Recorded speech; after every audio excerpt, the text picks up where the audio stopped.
Good morning, good afternoon, good evening, wherever you are, whatever you're doing, and welcome to another episode of Stat Me Up for Anfield Index. Now, normally on these things, we talk about the team and we maybe touch on players a little bit, but not too much. But let's be deadly honest, I can't put an EPV on this or give it a direct rating, but no one gave too much of a shit about the performance yesterday. It was more about individuals, wasn't it? Results didn't matter. And now I'm about to turn to him. He's probably thinking this wasn't in the script and he might have to adjust his abacus. But Barts, we have got to talk players because it didn't really matter too much last night, did it? No, I didn't. I mean, I watched it this morning and I watched it just back before the show because obviously, to be frank with you, as soon as I saw he wasn't taking the first teamers, I said to everyone, I ain't watching that live because, why am I staying up till 2 in.the morning to watch the kids play? And no offense to the kids, but I'm just not doing that when I go to work the next day. So, yeah, on the rebound, I saw the score when I woke up and I thought, all right, fair enough. That was a wise decision, But, it's how many changes? I can't remember top of my head. It must have been from Saturday. We changed the keeper. We changed nearly all the back four, apart from the left back. Midfield was completely different. Up front, Cody might have been one of the ones who kept his place or whatever else.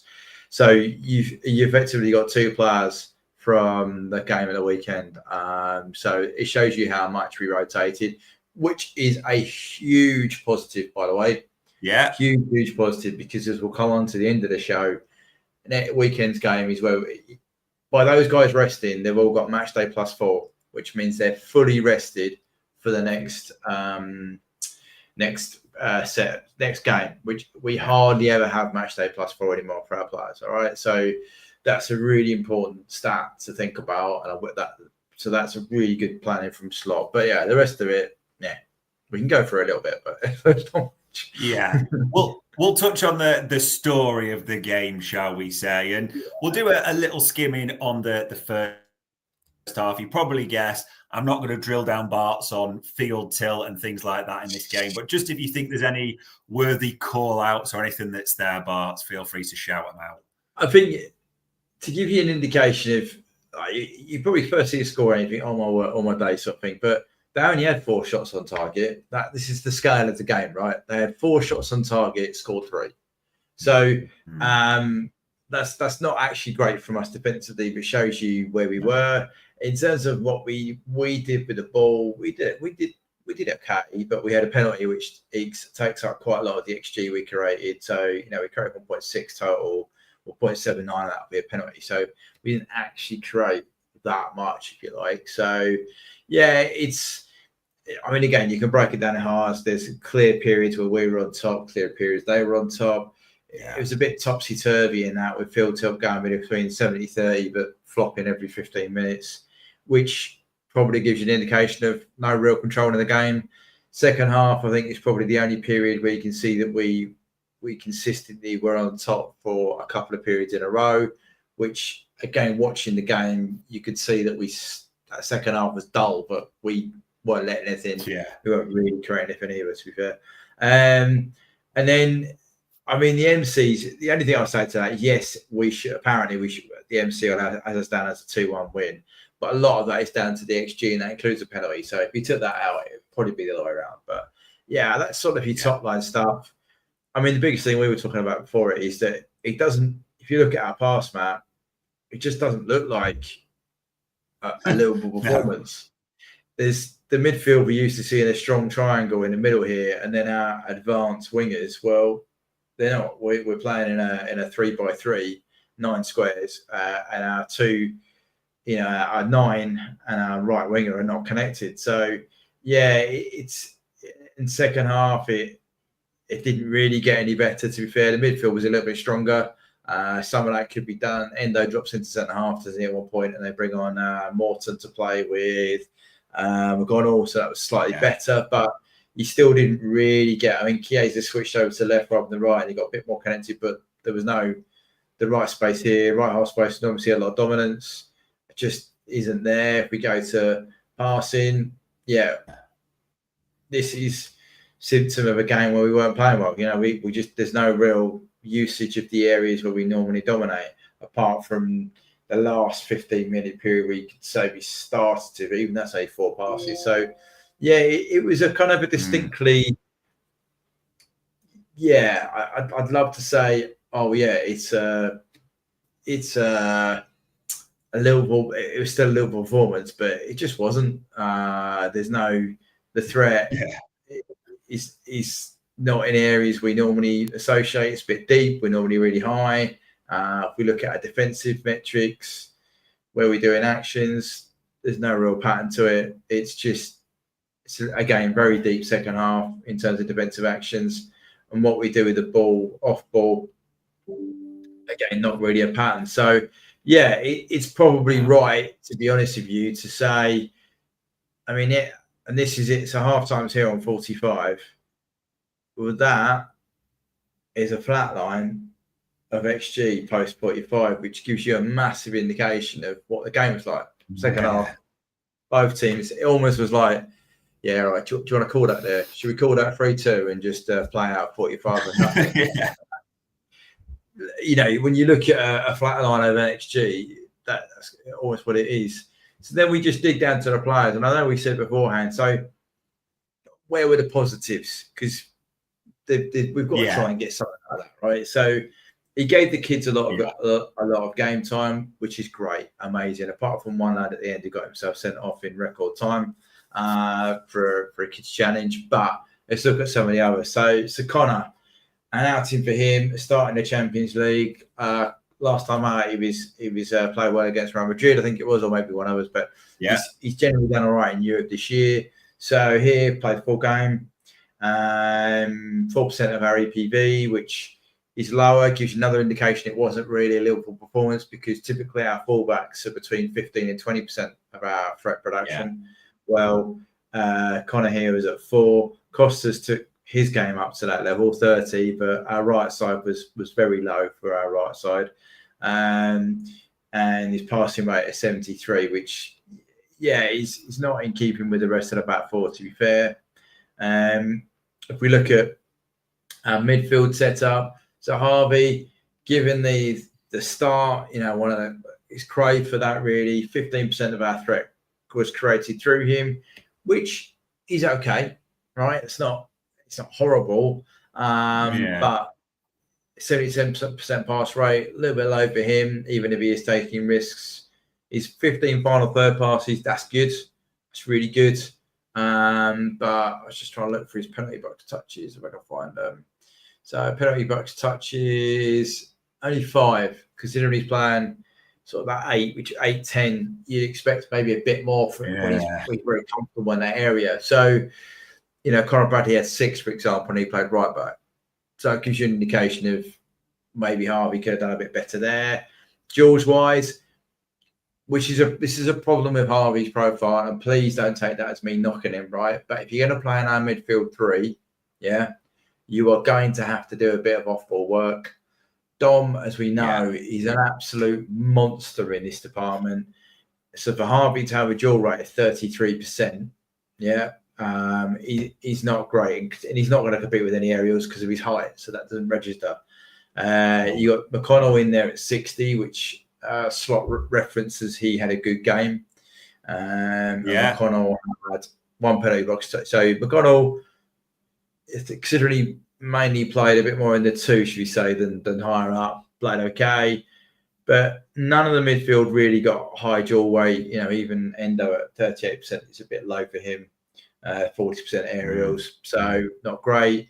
We look at McConnell's on ball, 85% pass rate. That's good. Kids kept it ticking over. What type of passes was he doing? So we didn't create that many chances. There's never going to be a lot of key passes. Long passes 4, so he's not afraid to switch play. That's good. Final third 7, progressives 2. So that's from where he's playing. That's not a bad an amount, and he got 8.5% of threat, which that's second most in the midfield setup. So that's quite good for him, really. I would say. So McConnell, I could see why Slot singled him out as being being a good performance from him. Chiesa was the other lad when first time he completed 90 minutes. So what did he do? 5% of threat, 90% receiving success. So he didn't get the ball when he received it. He received 6 progressive passes, which is good. 68% pass success, which is fine. He's playing further up, so he's taking a few risks. But one of the key things people liked about him, he had 2 shots. He does seem to shoot a lot, or he's very direct in what he does. If we look at who he was passing to, does he come up on here? No, he doesn't register enough passes to connect on there. If we look at what did he do off the ball, 50% duel rate, great. That's good for a forward. Considering that's not just a one-off. He competed in 15 duels, Chiesa, and won 8 of them. So his off-ball work there was quite good. His penalty box touches, he had 7. That's the highest in the front 3, 27 in the final third. So Chiesa can probably be fairly, I would say, happy with his performance, apart from not getting it on the score sheet. We look at some of the areas of operation. So McGonnell here is this lighter blue. Apologies for those who have struggle with colour, but he's got the largest of the midfield areas. Elliott's asked to cover a fairly large area, but someone that's moving around. And Dan's asked to cover a huge area, 6-9 boxes there. Cody doing a shift on the left as usual, bigger than his normal amount. But Chiesa are kind of very focused, should we say, being kind. Robbo and Jarrell kind of taken the usual centre-half spots. Endo's, because he morphed into going to the back, he's a little bit off towards the left. But, yeah, it's an interesting performance with some highlights from some of the players, should we say. I mean, I picked out McGonnell here because Slot mentioned it, above the average for his position in 1, 2, 3, 4, 5, 6 of the 7 metrics. Wow. The only metric he wasn't above was shots. So if you're going to try and take a positive out of it, I think McGonnell did a pretty good job of trying to show who he was. And Chiesa here, although he's probably bang on average for 4 of the 7, he's well above average for shots and duels 1 for his percent of his area. So again, I think you're right. Chiesa and McGonnell both did shine in an otherwise meh, but one of them memes that you normally is on the other pods, but one of those games, it just, we got the job done. I would love to ask Slot why he used both our first team left backs in the same game. That would be a question. I really do. I appreciate there might have been a last minute dropout due to illness, but it did seem odd to me that when you're trying to save energy for the first team, that you burn left back minutes in the same game. But that all aside, McGonnell and Chiesa are probably the positives to that performance, I would say. Yeah.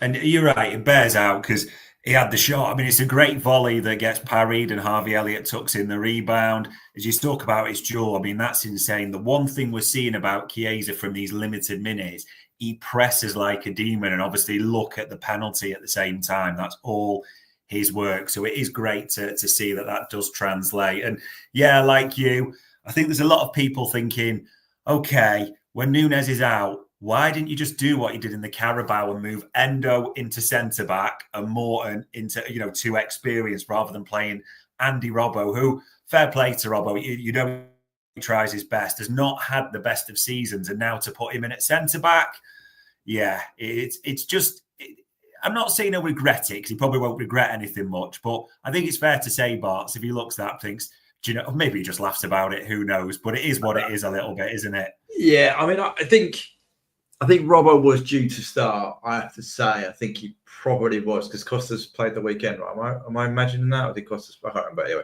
no, Robbo played the weekend. The way around. Yeah. So I suppose it would have been, right, who does he want to play against Bournemouth? And that would be the one that shouldn't have played last night. I mean, as much as I think Costas probably is the main man, I'm not sure Slot is entirely set on either one, to be honest with you. But I mean, Robbo, he did take one for the team, let's be honest here, because One of Robbo's biggest problems this season, because of his lack of pace, or he's lost a bit of his physicality, should we say? He's still quick. Is he drops off a bit. When you're playing centre half and you do that, you play everybody on side, and he kept doing that. You could see him. There's been centre half and leading the line and stepping up, but he didn't do the step up part. He just played them all on, and But in the day, he did a job for the side. To be honest with you, 2 of the goals we can see he came down the right side from. We lost the ball up high. Yeah. They broke through, so we didn't deal with it in midfield. And then Bradley definitely gets beaten on one of them. Another one, I think 2 or 3 players should have done better, including Bradley. And then, to be frank, I don't know what Kev's doing, but he should have said to 2 of them, the near post one where it just goes straight through him. I've got no idea what he's trying to do there. And the other one where it flicks in the far corner, bang on half time. Again, I don't know. Yeah, I think this is one of the worst games I've seen Kev have for about a season and a half. So yeah. Well, do you know what? If he is going to reserve his worst game for a season and a half, at least he probably, in the scheme of things, picked the best game to do it. But there we go, ladies and gents. Not a Liverpool performance. A lot of things that you can't overanalyze, but importantly, some real praise for Chiesa there in terms of shots, the duels, the pressing, and McConnell for a young kid rightly singled out by Arne Slot. A lot to like. And you mentioned the golden word here, Barts. Bournemouth. Now, this is the big game coming up this weekend. And we don't overhype this too much, but we look at their players, we look at where they are in the league. So we'll do the normal. We'll talk you through Understat as well. Bournemouth are in good form. I mean, they just absolutely battered third place Nottingham Forest, didn't they? 5-0 in this one at home. They are a good side. There's no 2 ways about it. Talent-wise as well, Justin Kluivert seems to just score hat-tricks at the moment. That seems to be his new MO for a way of doing things. And a player that we've looked at before on transfer market metrics, Semenyo, seems in great form. And Andy Robbo, Trent, because he can play on both sides, I do switch him over, are going to have to be in top form to tackle these. I mean, Barts, I'm going to be intrigued by Understat because they're an interesting side, as in decent scoring, 41, but just over 1 a game. And it's quite interesting when I hear people talk about Bournemouth. A lot goes on sort of Zabiani, and don't worry, I won't ask you to pronounce that, and Huijsen at the back as well, the 2 centre halves as well. So I am intrigued to see what's like Understat, how do they profile the normal things that we do? So Bournemouth, you're right. I mean, you and I have said, everyone's been muttering about this game for a while. This is a big game. This is a big game. I also, to Bournemouth battered Forest, right? They had something like 5 players out as well. Like they had some serious players out injured, and they still, they absolutely battered them. And as we said though, we probably should have got the result against Forest. It's just their keeper had a blinder on the day, so it is what it is. But yeah, Bournemouth, good form. Before I go into Understat, I do think so. Bournemouth press really high, really aggressive, and then they try and get at you really quickly and score. Right. I do think if we match them physically, we will be. I think our quality will then show, because I think if you're asking a team to outpress Liverpool, even slots slightly leveled down, you've got to go some, because we are supreme at that, and we also have quite a lot of press resistant players.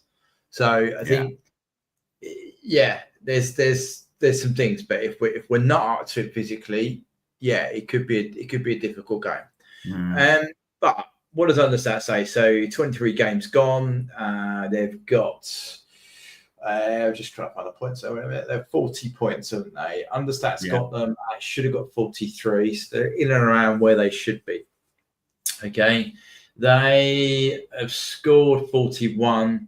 They should have scored 49. Wow. So they're actually running cold up front to the tune of 8 goals. That's a little bit of a worry. Goals against, though, they've conceded 26. Understat's got them. They should have conceded 32. Wow. So again, they're running hot and cold at both ends of the pitch, which was pretty much what we said about Brentford, right? Yeah. But in a lesser degree. So it's an interesting one. It says it can go one or two ways. I'm hoping they don't regress the balance on the scoring for a start against us, but equally they're 6 under in terms of defensively. So that's something to be looking at. A non-penalty XG creation, they're at 43. So what Understat are saying is they should have had more penalties, is what they're saying from that. If you look at just that home record, because we are playing at home, they're sixth best in the league. They're actually, so their scoring performance at home is actually worse against their XG than it is away. So they've scored 17 goals at home. Understat has they should have scored 24, right? They've only conceded 7 at home. They should have conceded 12. Wow. So away, they're pretty much bang on where they should be, right?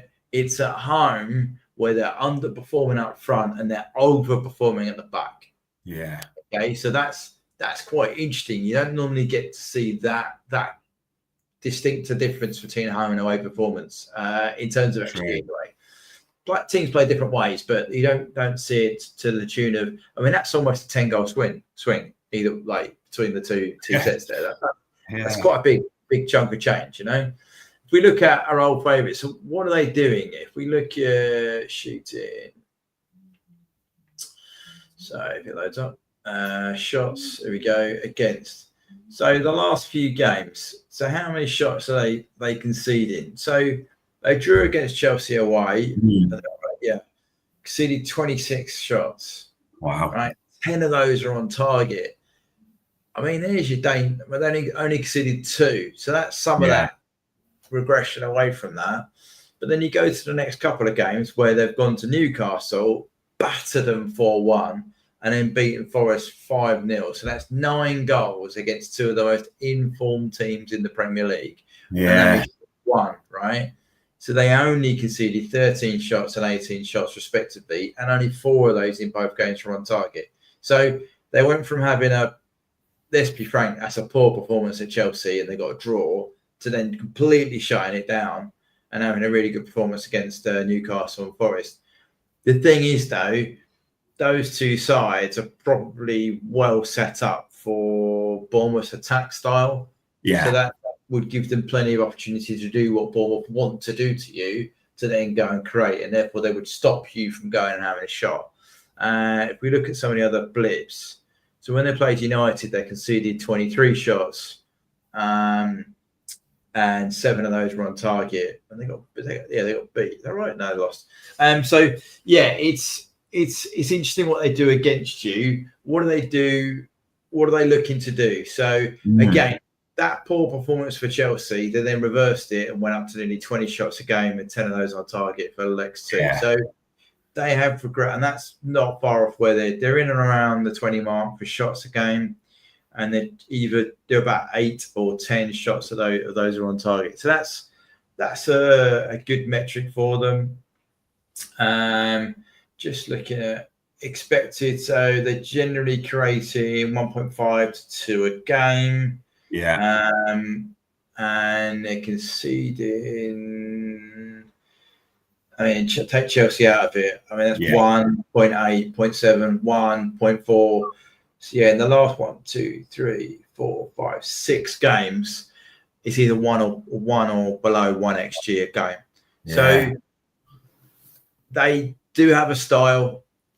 They're strong in what they do. They have a set way of playing. They can do it seemingly with missing first teamers and having some squad players in there. They've got players at the front are in form, and the guys at the back are overperforming their XG, as we said. So, yeah, this is going to be a big, big performance for us. We're just going to look at the aerial win rate. Aerials are not particularly strong in the air, but that's not generally how they play, should we say? So yeah, it will be.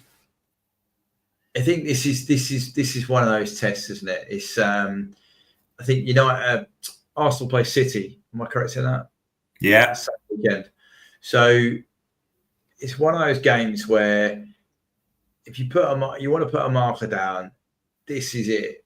This is an informed team in the Premier League. Yeah. They are doing things to teams that you just wouldn't expect. Like if you'd said to me who Bournemouth going to beat, I wouldn't have put Newcastle. I wouldn't have said they're going to beat Newcastle and Forest back to back. I just wouldn't have said that. So they've done that.